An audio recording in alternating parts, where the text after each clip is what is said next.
In this section, we argue about the mechanical properties of materials in more detail. The mechanical properties are the numerical values that describe material behaviors against external forces. These values are referred in machine design. Hooke's law is the first important factor in understanding the mechanical properties of a material.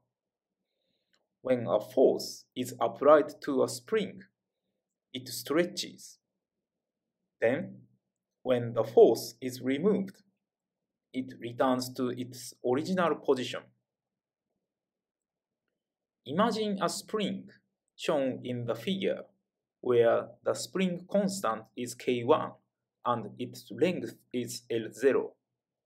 We assume that the spring is pulled at a force F and its length becomes L. If the amount of deformation is defined as delta L, the applied force is proportional to the spring constant K1.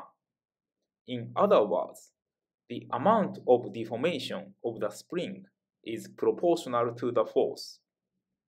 You probably learned this story as Hooke's law in high school. Hooke's law is true for any materials in general. For example, consider applying a force on a round bar as shown in the figure.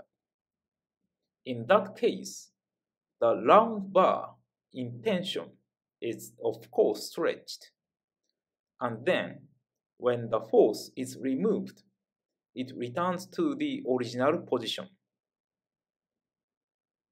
In this case, as the spring, the amount of elongation is proportional to the force. Here, we define the spring constant of this round bar as K2. However, this relationship is true only when the deformation is very small. For a given material, the range of force and elongation in which Hooke's law is true is called elastic range.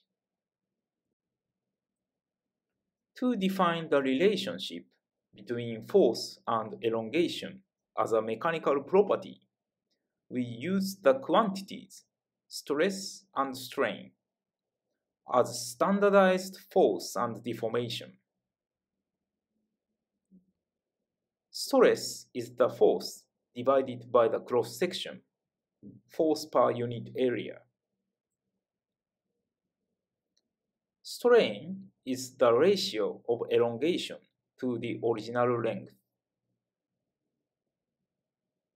Stress and strain allow us to evaluate the properties of a material regardless of its shape. The relationship between stress and strain is also proportional within the elastic range according to Hooke's law. The proportional constant is called the elastic modulus, or Young's modulus. It is important to understand that stress and strain are proportional at the applied load and the elongation of a bar and the spring.